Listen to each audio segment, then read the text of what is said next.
Hello there, thank you for stopping by. Today, I'm going to answer a question that I kind of already know the answer to, but I really want the answer to be different. Is a 9mm round going to be an ethical hunting cartridge? Now let me give you some color. Next month, I've been drawn for a javelina hunt here in Arizona. It's called a ham hunt. Now, it's not called a ham hunt because a javelina is a pig. It's not, we'll get into that later. It's called a ham hunt because my options are handgun, archery, or muzzleloader. I haven't shot with a muzzleloader in years. I'm not looking to sharpen that skill right now. I've hunted this hunt in archery before and been successful, but everyone else I'm hunting with is hunting with a handgun, and those two different styles of hunting, it just makes it awkward for everybody else when you're the guy with the bow and everybody else is blasting with a handgun. So I'm going to choose a handgun this year. I have a plethora of 9mm handguns. I have a ton to choose from. I'd really like to use one on this hunt. But the ballistics on paper just don't seem to match up. Now, javelina is a small animal, right? One would say a 22 is not an ethical hunting cartridge, but if you're shooting rabbits, it's fine. Can I use a 9mm round on a javelina in Arizona? Maybe. We're going to put that to the test today. Let's get into it. Shooter, make ready.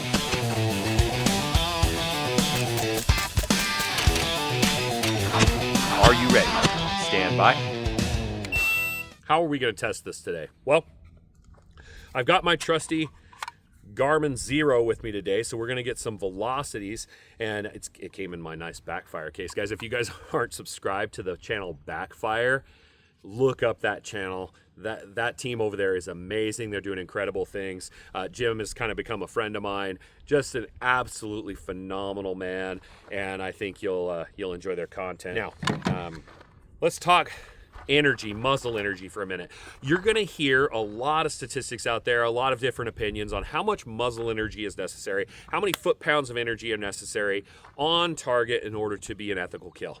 Well, let's talk physics for just a moment. I promise to keep this brief. I'm not going to bore you. Just stick with me for 1 second here. Okay. Energy. The calculation for that is 1/2 mass times velocity squared. The velocity in that gets squared. Now, when we think of high energy cartridges, we tend to think about 30 caliber or bigger, right? We think the bigger the caliber, the more energy. And it can be true, for sure. The mass does have an impact on the energy, but velocity is king. That velocity gets squared. Now, there's a diminishing return on this, right? But the fact is, a 115 grain bullet going 1,200 feet per second ends up with more muzzle energy than a 147 grain bullet going 950 feet per second. It's just math, right? So there's this diminishing return on that. Let's talk about this for a second. I got shot with a shotgun when I was hunting as a teenager, and there's video of this, of me saying horrible things to my cousin up the hill, and my grandmother saw the video. Not a good moment for me. But I was shot at probably about 75 yards with a 12 gauge, right? And it stung, don't get me wrong. That had a lot of muzzle energy, but by the time those BBs got to me, the ballistic coefficient of that tiny little BB isn't very much. So the wind friction against those BBs really slows them down, right? And by the time it got to me, it stung, but it didn't penetrate, okay? Now, if we take those 9mm bullets and we just keep making them lighter and lighter and lighter and lighter and lighter, at some point we're going to reach that tipping point where they're just not useful out beyond a certain range. So no matter how much you can get that energy up, at some point the mass has to carry enough ballistic coefficient and enough momentum, because momentum's a much more straightforward equation. That mass begins to have a lot of impact on that, especially at the point of impact in the animal, right? The mass at that point is what drives penetration. So, long, boring explanation to say, as long as we don't go too light on the bullet and we can increase that velocity a little bit, we might be able to get that energy to a point where, for a javelina, 9mm might be just fine. Let's talk about my test subjects here for a second in the 9mm category. This is my Glock 19X. Okay, this one has a threaded barrel on it. It's about a 4.5-inch barrel on this 19X. The longer the barrel length on this, up to, again, a point of diminishing return, but in handguns, we're going to talk about velocities here for a minute. We're going to test the velocities on this gun. We're going to compare it to a Glock 34. Okay, now, this is my Terran Tactical Combat Master Glock 34. I love this gun. I brought this out here to shoot it, but I am not carrying this out across the desert for 3 days, riding on an ATV and running all over the place killing Javelina with my Terran Tactical Combat Master. It's not going to happen. So I brought my disposable Glock 34. This will be the one that I carry if I choose the Glock 34. This gun has a 5.3-inch barrel, so a little bit longer barrel, going to give me an opportunity to get a little bit more velocity there. We're going to test all these and see what that calculation on muzzle energy is. Then we're going to give the 9mm the best advantage that it can have as we go up against the other calibers. Now, my options, if the 9mm doesn't work, what do I use? Well, the next comparison we need to do, and we need to talk some history here in a minute. This is my Springfield XD. This is a 40 caliber. And then this is my Glock 20. This is a 10mm. When we get to these two guns, we'll talk about the history of these two rounds and we'll compare the velocities here. So, 9mm. Let's see what velocities we can pull out of that cartridge, and we're going to try and give it the absolute best advantage we possibly can. Let's go. Okay, we're going to start with 5 rounds out of each of these guns. We're starting with the 19X. Let's see how this goes. Put in there. All right, here we are.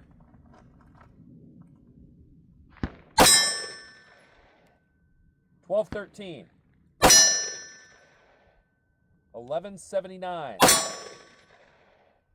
$11.60. $11.77. $11.93. We are ready for the Glock 34. Here we are.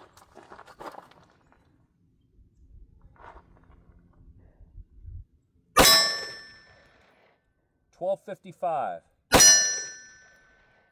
$12.39. $12.31. $12.50. $12.38. I have one other handgun with me that might, just might, give 9mm the advantage.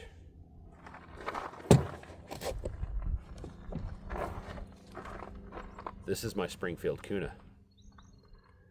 Technically, and according to Arizona law, with Arizona Game and Fish, this is a handgun.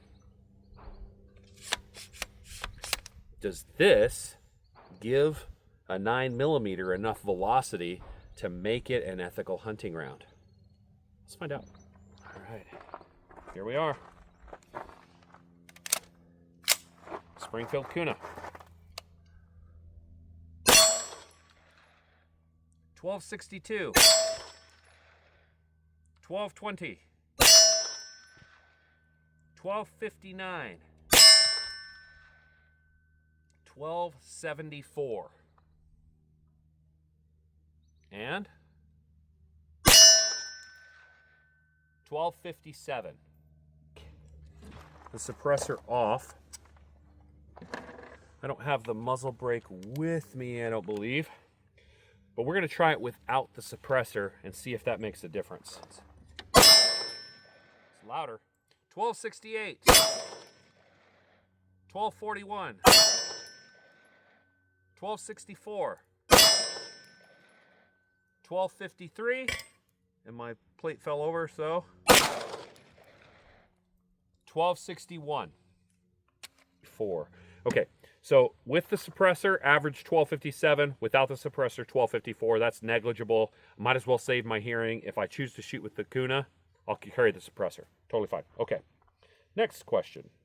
Okay, Glock 34 averaged 1242. Okay, so that means that between the Glock 34 and my Springfield Kuna, these are the maximum velocities that I'm going to get at. This is about 15 feet per second faster than I can get out of my Glock 34.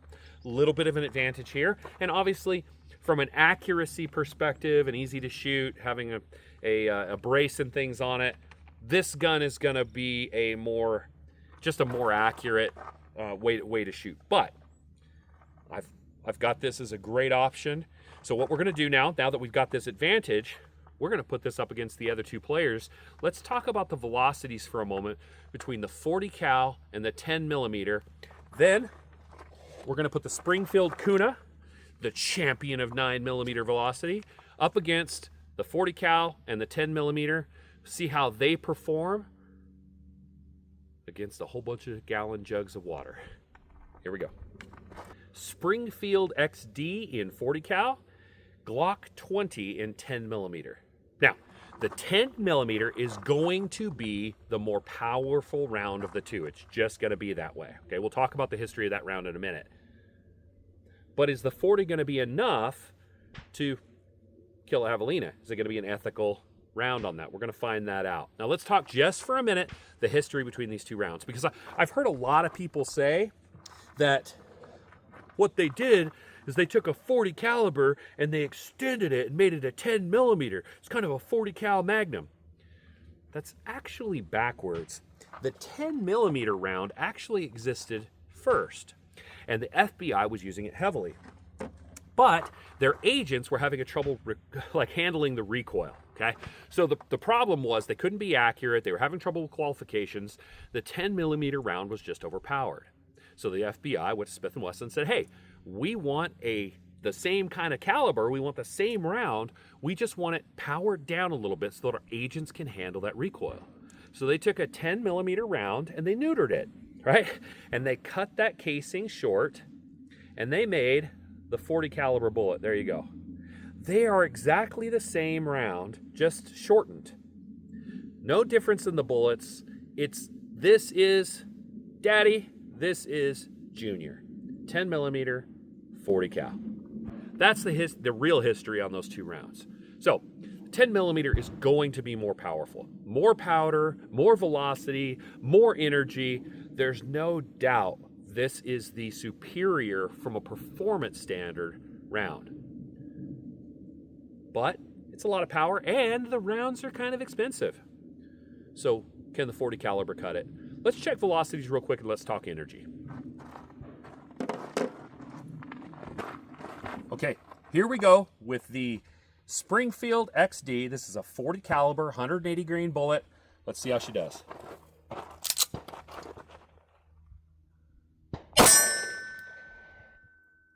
$1,015. 1,025. 1030. 1038. And 1013. Glock 20, 10 millimeter. Let's see how we do.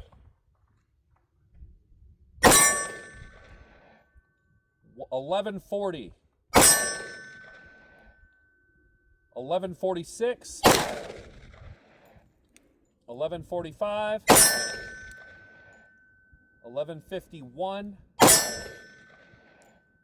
And 1134.9. Okay, Springfield Kuna's up first. We're at about 15 yards. On the table, I have 18 gallons of water. Now, I'm shooting at the middle row, but anytime you do this, the bullet can deviate a little bit. So I want to get as much penetration as I can on water bottles. So I've got 3 rows lined up side by side, giving the Kuna the best advantage we can here to get some penetration here to prove that 9 millimeter would be just fine on a Javelina. Let's see how it does.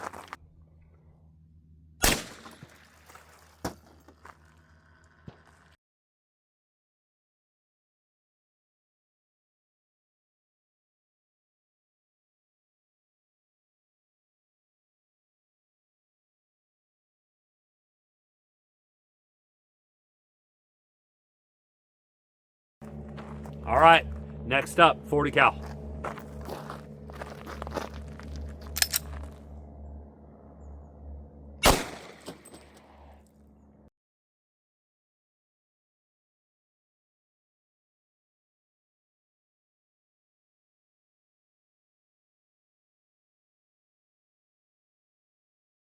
Balance. Here we go.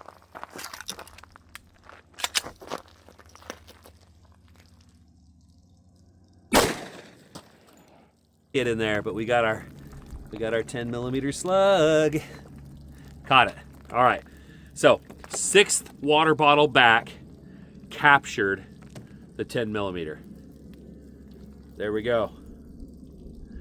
I'm actually really surprised that that was the result. I didn't expect to capture that one. So, all right, we're gonna analyze all this data when we get back to the house. Let's dig in and see how this came out.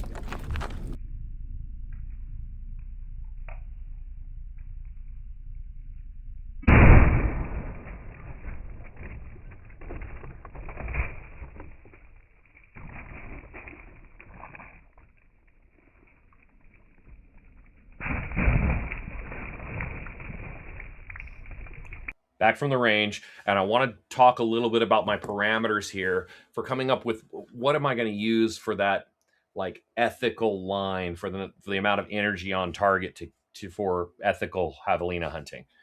I got with AI and we went through some calculations in here. Now, before I get into them and figure out exactly the foot pounds, let me just call something out.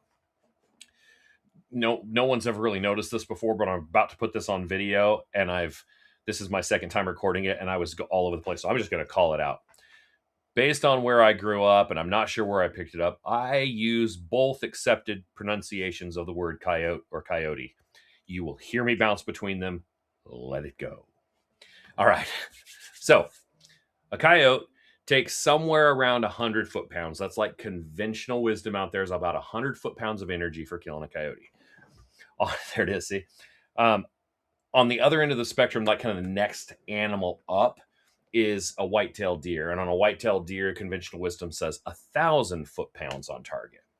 A javelina, so the coyote runs around 35 pounds is kind of a good little average. It's kind of a big coyote, about 35 pounds. And then we're talking for a javelina, they can get up to 60, but where we're hunting and things, we're going to be looking smaller than that. Probably about 45 to 50 pounds is where we're sitting. So I ran some calculations through AI, looked at a bunch of hunting journals, compiled a bunch of information, and came up with this calculation. It's the best I'm going to be able to do. To me, it's going to be more than a coyote, less than a whitetail deer, closer to the coyote. And so here's the calculation that we came up with. Basically what we're doing, we did a body mass, just straight index up. That takes it to about 180 foot-pounds would be necessary on the javelina in order to have an ethical kill. But I've hunted javelina before. I've hunted coyotes before. There is no doubt in my mind, javelina are tougher. They've got thicker skin. They've got a real thick hair on them that actually slows things down quite a bit. They're a much tougher animal than a coyote is, just pound for pound. So ran some things through, looked at the history. AI is amazing, the amount of research you can tear through. Basically, it came up with a 2x toughness multiplier. So it took that 178 is what it came up with, and then multiplied it out. So we're looking at 356 foot-pounds, and I'm comfortable with that. I think if we can stay above 356 foot-pounds on target, I think that's going to be an ethical kill on a javelina. So there we go. That's the parameters. Let me show you what the ballistic data that we just did out on the range looks like. Okay, we're going to break the data down, but I want to show you why I chose to use 115 grain ammo for this test. First of all, I didn't have to go buy new ammo. I have a ton of this.